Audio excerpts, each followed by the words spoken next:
All right, now that we've done just about everything we can with the automated selection tools, it's time to refine our selection by entering the Quick Mask mode. And here's how it works. First of all, you need to have a selection outline in place, in which case, go ahead and drop down to the second to last icon at the bottom of the toolbox, the one that reads Edit in Quick Mask mode. And notice that it has a keyboard shortcut of Q for Quick Mask. And as soon as you click on that icon, a couple of things are going to happen. First of all, you're going to lose your selection outline, so the marching ants are going to go away.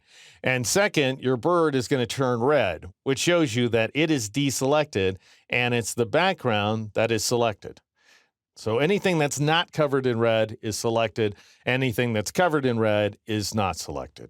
Now, the thing you need to know is that's not really the way Photoshop is thinking of things. And it's important to know what Photoshop is thinking, because otherwise the Quick Mask mode doesn't make a lot of sense. And so to see what's up, go up here to the window menu and choose the Channels command to bring up the Channels panel. And then notice that we have the RGB composite, followed by its component channels, red, green, and blue. And then at the very bottom, we have this item called Quick Mask. Notice also the color of this thumbnail. It's not red and green, it's black and white. And you can see that's the case if you turn off the eyeball in front of RGB. Then you'll see this Quick Mask all by itself. So, as always with the mask, anything that's white represents selection, and anything that's black represents a deselected area. If you want to see the image, then turn the RGB item at the top of the list back on, and then you'll once again see your red Rubylith overlay. Rubylith is the old style analogy for Quick Mask. And the reason Photoshop uses this analogy is because it affords us the option of being able to see the image and the mask at the same time. But you don't have to stick with red if you don't want to. You can change the color to anything you like by double-clicking on this little Quick Mask thumbnail here inside the Channels panel. And that brings up the Quick Mask options dialog box. Notice that red is the color and the opacity is 100%. I could change it to 100% and then click OK, in which case we would get an opaque mask as we're seeing right here. Or I could change the color by once again double-clicking on the thumbnail, and this time I'll back off the opacity value to 50%, click inside the color, and then dial in a complementary hue such as 240 degrees for blue, click OK again, and that goes ahead and changes that color. But where this image is concerned, because it is so green, red is a great complementary color. So I'm just going to go ahead and change back to the default setting by double-clicking on the thumbnail yet again.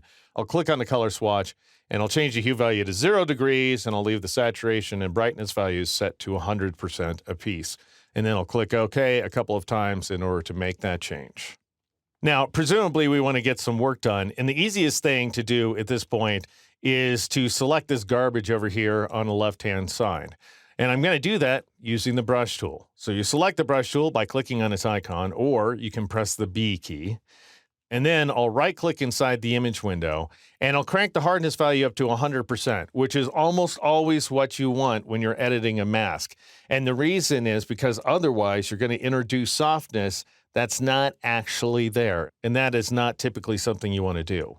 Then I'm going to take the size value up to, let's say, 100 pixels, just for starters. And next, I'll press the Enter key or the Return key on the Mac to hide the panel. Now, just one other thing I want to do before I start painting. I'm going to go up to the window menu and choose the Brush command to bring up the Brushes panel right here. And remember that spacing value? Because Photoshop, instead of painting a smooth line, is really laying down a bunch of dollops of paint. We need the spacing value to be smaller. The reason is 25% by default is a vestige of the old days. It was back when computers really couldn't keep up with anything lower than 25% spacing. These days, computers can keep up just fine. So 10% works out great. And then you can go ahead and hide the panel by clicking on that double arrow icon. And notice now, you can see that my foreground color is black and my background color is white. The brush tool always paints in the foreground color. So what do you expect to have happen when you paint with black inside of a red Rubylith overlay? Well, what is going to happen is you're going to paint in the ruby. So you're painting in deselection. If you want the opposite effect, if you want to paint in more selection, then you just want to swap your foreground and background colors by either clicking on the switch icon down here at the bottom of the panel, or you can just press the X key. And then notice now when I paint with white, because I really am painting white here in this little thumbnail. You can see that if I turn off the RGB channel, then I'm painting, well, with gray. And that's because mysteriously my foreground colors changed. That shouldn't happen. So I'm just going to press the D key to establish the default foreground and background colors, which when you're working on a mask, even in the quick mask mode, is going to be white for the foreground color and black for the background color. And now notice that when I'm painting with white, I am actually painting white pixels inside this grayscale image, which is ultimately what it is. And then if I were to turn the RGB composite back on, up here at the top of the channels panel, you can see that I'm painting in transparency where the Rubylith overlay is concerned, which means, of course, that I'm painting selection into that image. And now let's say I just take a look around and everything looks okie dokie outside of the bird here. We do have some problems in the feathers, but we'll come back to that in a future movie. But assuming that everything's in more or less good condition, then we can go ahead and convert this mask back to a selection outline just by, once again, clicking on that icon at the bottom of the toolbox, the one that says Edit in Standard Mode, or you can just press the Q key once again.